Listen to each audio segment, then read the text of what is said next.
Good morning student, आपका BA B Ed third year class में welcome है। तो बच्चे, जैसे कि कल हमने किया था शाहजहां की नीतियों के बारे में पढ़ रहे थे। पहले हमने किया था उनकी दक्षिण नीति के बारे में, तो आज हम करेंगे उनकी उत्तर पश्चिमी सीमांत नीति के बारे में। कौन सी नीति के बारे में? शाहजहां की उत्तर पश्चिमी सीमांत नीति के बारे में। तो जो उनकी उत्तर पश्चिमी सीमांत नीति थी, उनके दो मुख्य उद्देश्य थे। कितने थे? दो मुख्य उद्देश्य थे। कौन से थे?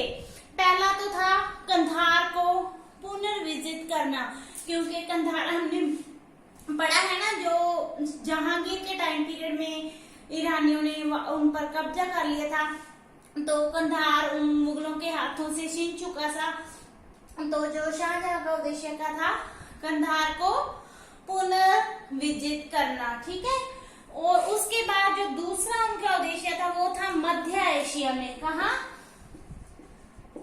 मध्य एशिया में दो क्षेत्र थे। मध्य एशिया के दो प्रदेश बलख और बदकशा।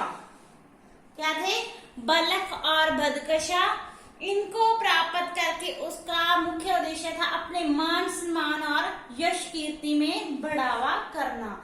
ये भी आपका 2 नंबर का क्वेश्चन आ सकता है कि जो उसकी उत्तर पश्चिमी सीमांत नीति के कोई दो उद्देश्य बताओ, तो क्या था? एक कंधार को विजित करना और दूसरा बलख और बदकशा को विजित करना। क्लियर? तो हम करते हैं, पहला कंधार के बारे में पढ़ेंगे। फर्स्ट पॉइंट है कंधार तथा शाहजहां। क्लियर? कंधार तथा शाहजहां। तो इसमें क्या था? ईरान का जो शासक था शाहबाज। कौन था?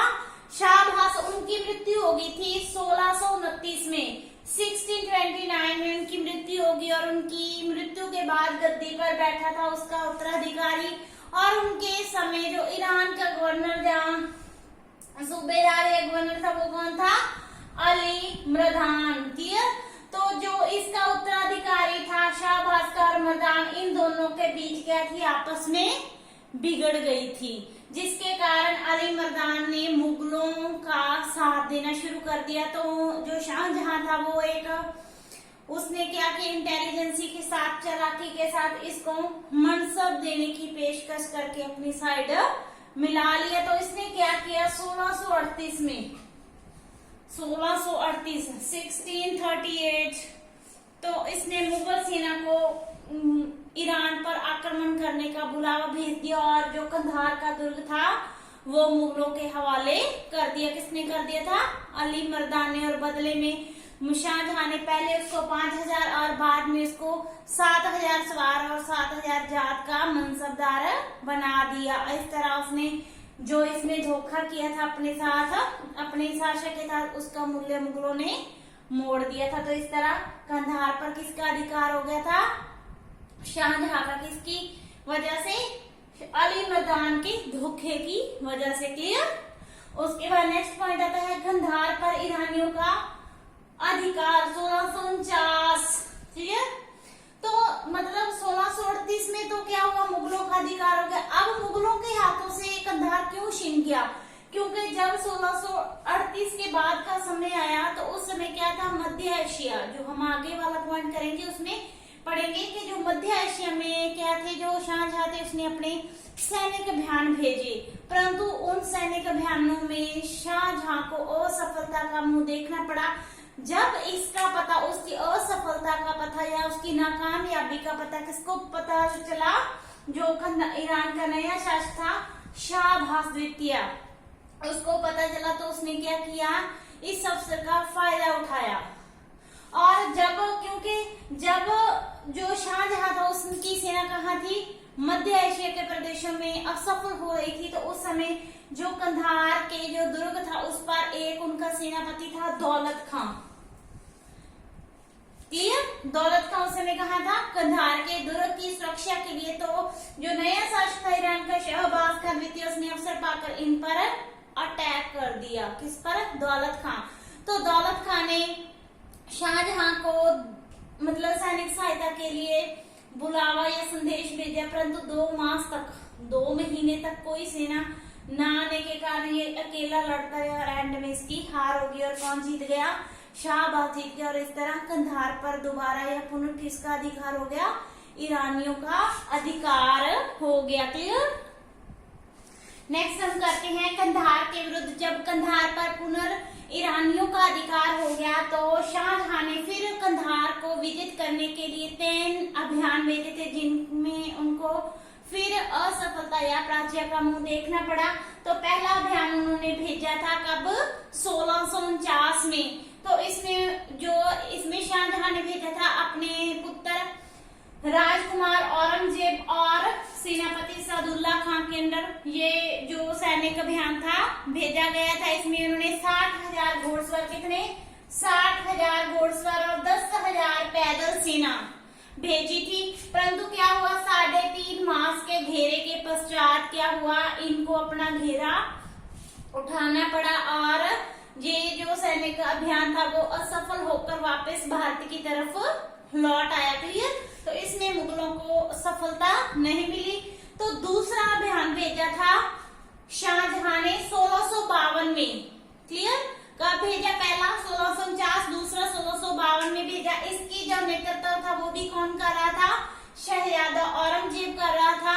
और इसके अलावा शाहजहां स्वयं भी 50,000 की सेना लेके उसकी सहायता के लिए पीछे खड़ा था। इसमें भी क्या हुआ कि जो मुगल थे उन्होंने छल कपट धोखे का सहारा लिया, साधन विशाल सेना का सहारा लिया, परंतु जो उनकी रिश्वत वाला काम था वो ईरानियों की स्वामी भक्ति को नहीं भटका नहीं सका ईरानियों को।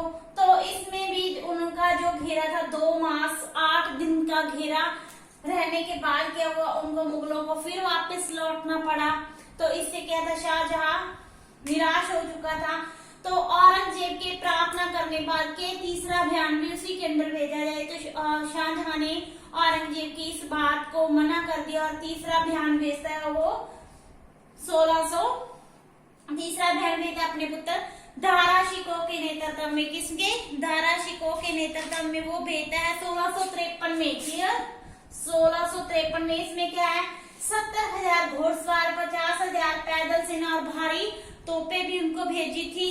परंतु क्या हुआ? हर बार की तरह मुगलों को ईरानियों से मुंह की खानी पड़ी और अंत में 4 मास के घेरे के बाद उनको सफल होकर वापस लौटना पड़ा। तो इस तरह जो कंधार था वो मुगलों के हाथों से हमेशा के लिए छीन गया था और कंधार से मुगलों को हाथ धोना पड़ा था। क्लियर?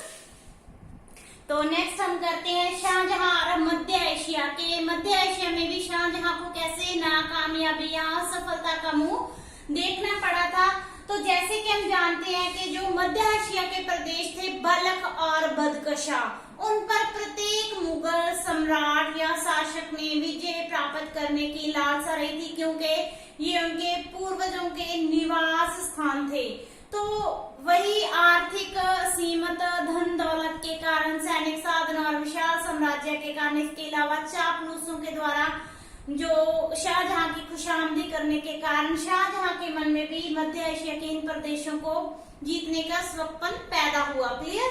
तो उस समय उनको जो अवसर था तब मिला जब 1642 में क्या हुआ? जो बल्ख का शासक था, बल्ख और बदकशा का शासक था नजर मोहम्मद। क्लियर? क्या नाम था शासक का? नजर मोहम्मद। उसके पुत्र का नाम था अब्दुल अजीज।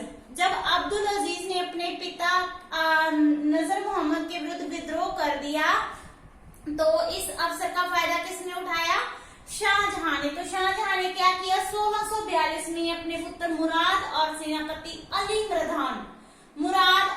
मर्दान के अंदर सेना, एक विशाल सेना मध्य एशिया भेज दी बल्ख और बदकशा पर विजय प्राप्त करने के लिए। क्लियर? तो इस तरह क्या हुआ कि उन्होंने विजय तो प्राप्त की नहीं, परंतु उस समय की जो जलवायु सी वहां से तंग आकर क्या हुआ? मुराद वापस लौट आया, क्योंकि जो उनका मौसम था वो मुराद की सेहत या स्वास्थ्य के अनुकूल न होने के कारण मुराद वापस लौट आया। तो शाहजहां ने मुराद की जगह किसको भेज दिया? सादुल्ला खां को। किसको? सादुल्ला खां को। तो वो भी कुछ समय वहां टिककर फिर वापस आ गया और जो बालक था उस पर क्या हुआ? उज़्बेक जो वहां का कबीला था उज़्बेकों ने अधिकार कर लिया था। किसने? उज़्बेकों ने। क्लियर? तो फिर 1642 के बाद 1647 को शाहजहां ने दोबारा फिर फायदा उठाया मौके का और उसने दोबारा सेना भेजी, एक विशाल सेना अपने पुत्र शुजा और औरंगजेब के नेतृत्व में भेजी, जिनको आशा थी सफलता मिली कि मतलब उन्होंने अधिकार कर लिया, परंतु फिर वही कि उनको जो वहां की जलवायु या मौसम था उनकी स्वास्थ्य के अनुकूल न होने के कारण, क्योंकि वहां क्या था? भीषण सर्दी और वर्षा थी, तो जिसके कारण क्या हुआ? इनको वापस लौटना पड़ा। तो जब ये लौट रहे थे तो रास्ते में क्या किया? उज़्बेकों ने इन पर अटैक या आक्रमण कर दिया। किन पर? शुजा और औरंगजेब के अंडर मुगल सेना पर। तो इनके 5000 सैनिक और 5000 घोड़े वहां मारे गए। और इस जो ये अभियान था मध्य एशिया में, इसमें जो शाहजहां था उसने कुल 4 करोड़, क्लियर, तो उसने 4 करोड़ की धनराशि को खर्च कर दिया था, जिसके कारण मुगलों की मान सम्मान और आर्थिक प्रतिष्ठा को काफी गहरा धक्का लगा था और मध्य एशिया में भी उनको असफलता का मुंह देखना पड़ा। क्लियर? तो ये था शाहजहां वाला क्वेश्चन जो आज कंप्लीट हो गया। कल हम नेक्स्ट करेंगे Aurangzeb. Thank you so much.